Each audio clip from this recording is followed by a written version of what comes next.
truth about doing YouTube in the Philippines, especially.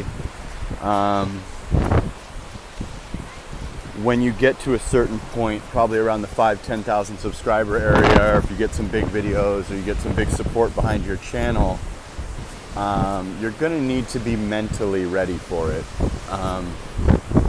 What's gonna happen is there's a lot of people that failed on YouTube.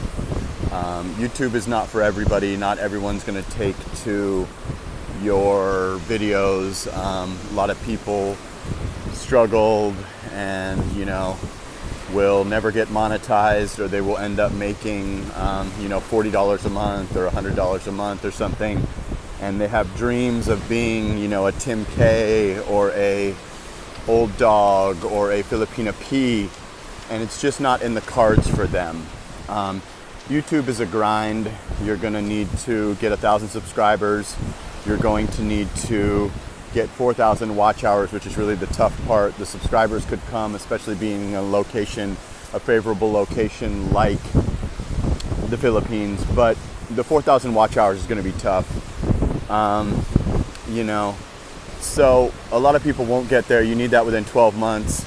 A lot of people will get there and then make $37 a month, or kind of realize that, hey, I got to teach English, or I got to do something. Usually a lot of people do Cambly, Cambly, until their channel blows up, like Every Man Has a Story did that one. But basically what happens is there's a big hate culture in the Philippines from other expats, from what I understand. And what's going to happen is when I got to about 5,000 subscribers, I had people telling me they were going to find me in Boracay and cut my head off. Basically, I explained to them that, killers don't live in comment sections, but for somebody that's a little bit faint of heart or wasn't a street guy, they would certainly be scared of that. In your email, if you put it in your about section, if you put your Facebook public, or literally in the comments, which again is not exactly the smartest move, but like I said, life is cheap out here, so you never really know. I don't live in fear of anything, but at the end of the day, you might. So that's what happened at about 5,000 subscribers. When you get to about 10,000, or you get some big videos, or you get some big support behind your channel, you're gonna get a lot of people that have black belts in the Philippines coming out and teaching you that you're not telling the right message. But the only thing is that these people don't have any subscribers, and they failed on YouTube. So it's an interesting thought that they go, I've been here 18 years, you only been here 6 months, boy, and this and that. And a lot of these guys are guys that are in human ATM machine relationships that I've described, or guys that tried to give YouTube a go and just ended up with 50 subscribers, and nobody took to their voice or their narration or their face if they were showing it, or whatever they did. They weren't able to crack the YouTube algorithm at all. So you get the black belts in the Philippines, and then what you're gonna get is the threats. You're gonna get the we're reporting you to the authorities, different things. You're gonna get the people that have semi-failed channels, like 2,000 subscribers, 3,000 subscribers, that are making, $78 a month, trying to tell you, don't play with me, boy. This is my country. Even Filipinas sometimes and stuff. And I do respect that I'm in someone else's country, but I don't know if we have freedom of speech here. And everything that I say is a bona fide fact, or at least from my perspective. This is factual information. That's why people have taken to this channel, because I give it to them straight. I give them the bad stuff, the good stuff. My direct experience with Filipinas, my direct experience with immigration, my direct experience with renting 3 condos, my direct experience moving around as a single high-value man in this country. A lot of people are coming out and saying, you're not a high-value man, you're not handsome, you're not this and that. These are all basically males. I'm not a homosexual, so your thoughts about my handsomeness do not move the needle. There's women that know me in real life that have made their assessment of my beauty, and that's between me and them, and they've been vocal about it on my channel. So it is what it is. But yeah, basically what's gonna happen is you're gonna get a lot of threats, and I mean a lot. I have guys that are literally big fans of other channels that are like considered my competitors, that I've banned from my community, or maybe even not banned some of them, and they will reach out and find my Facebook and be in my message request saying, you better kill yourself, you bitch, you're this and that, and just just raging. I think they're in the human ATM thing, so I get why they're doing that rather than leave the relationship. They want to lash out at me for telling the truth. A lot of those relationships are prevalent in, in Boracay, because this is kind of a place to come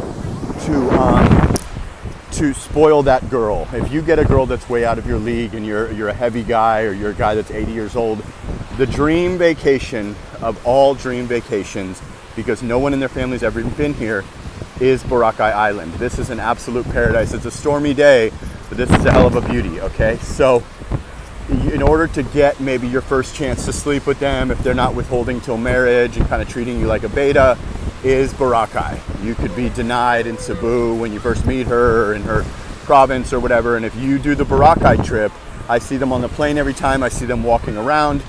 And this could be nothing else but an arrangement. Although I've acknowledged that over time you could fall in love with someone for what they did for you, or even just your personalities mesh, even if they are not attractive to you. And that's just the facts. I could be not attractive to many people. I'm not excluding myself from this. I'm just simply telling what I know. So you need to be mentally strong in order to continue YouTube when you have multiple threats against your life, multiple threats against the authorities, deportation, etc., etc., etc. A lot of people are furious when they see you making a lot of money, or doing a big view videos and getting thousands of views on every video, having a big supportive community around you and your lives and stuff. You know, I'll get multiple people a day coming in, trying to do this and that.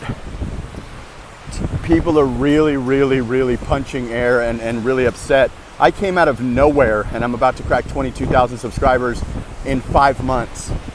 Almost unheard of, almost unheard of. The guys that I consider my peers have been doing this from 1.5 to 3 years and have a similar subscriber account, similar view count. I got like 3.5 million views. So, you know, the audience took to me. I think a lot of people like my voice, my narration, my no fluff style. I got some features on some bigger channels. Shout out Legion of Men, formerly Tribe of Men. There was a Thailand hit piece on me that did 500,000 views, or I think it was at 330,000 the day it came out. It could be at 1 million, could have stalled at 332,000, but let's just say it did a lot. So, you know, all press is good press essentially, and I obviously do everything by the book. I'm an American in the Philippines, and I'm just trying to share my journey, share beautiful places with the Filipino and Filipinas that watch my channel, and share knowledge from boots on the ground. You know, stayed single, from the things that I mentioned before, you know, renting multiple condos, moving around, meeting girls on dating sites, meeting girls in real life, just everything from top to bottom, immigration, you know, foreigner price, you name it. I try to cover it and give some people that are thinking about coming here an actual perspective of what it will actually be. That's why I'm outside showing you exactly who's on the beach. I'm showing you BGC. I'm showing you Boracay. In the past on my shorts, if you look back, I was in Cebu, I was in Mactan Island, I was by Ayala. I've been around a little bit, and I didn't do the typical meet at the airport, didn't get locked into a relationship right away. I dated a girl for a while. I've had many girls that I spent time with and stuff. And people are saying that I'm arrogant and I'm this and I'm that. I'm giving you the honest truth of who I am. If I'm arrogant, women have built me up to this point. Earning built me up to this point. Coming from a good family built me up to this point. I'm not just some guy that like hit his head and decided that, you know, he did well with women or that he could make a few bucks or whatever. That's just the way it is. Many of my guys in my chat are high value men that can relate to me. Some are guys that I'm trying to help, you know what I mean, that I've done consultations with or given free advice to. So at the end of the day, the message of this video is YouTube success can be a double-edged sword. Yes, you'll be able to survive in Southeast Asia, but if you can't handle being threatened daily in your email, on your Facebook page, and in your comment section, it may just not be for you. You know, you may not be lucky enough to hit. Nobody was hating when I was getting 40 views and 3 likes and 1 comment. But now, when they see that I am a rising star in the Philippine scene, dare I say, everybody is going to beat me up, they're going to kill me, I'm going to be deported, they're reporting me. And this has happened to other peers that I communicate with, you know, on a regular basis that are big in the YouTube scene. They say that when you hit a certain point, everyone's coming for you because people don't really like to see massive success for whatever reason. And your problem in these countries is mainly going to be with other expats. I have a few Filipinos that aren't thrilled with me for the stuff that I have said, and I obviously I want to be very respectful, but I guess I'm a bit of a shock jock, or sometimes I use headlines or whatever to get clicks. But yeah, I respect the Philippines. I understand that I am a guest here, and I have had nothing but a good experience with Filipinos and Filipinas. A lot of expats are super angry with me because I'm exposing the truth about what's going on and what's an arrangement and what's a relationship and all that good stuff. So be ready mentally if you're going to blow on YouTube. And you know what? You got a good chance to blow up, to be honest with you, in the Philippines, because the Philippines is hot right now. You ain't got to be that great in order to get a shot on YouTube. So give it a shot, and you know, if you need any help, just email me. It's under my About section. I'd be more than happy to help you. I'm somebody that got pretty far in 5 months, and perhaps I could lead you down the path to do that as well. So like, comment, subscribe. Stormy day here in Boracay, Station 3, and sana all.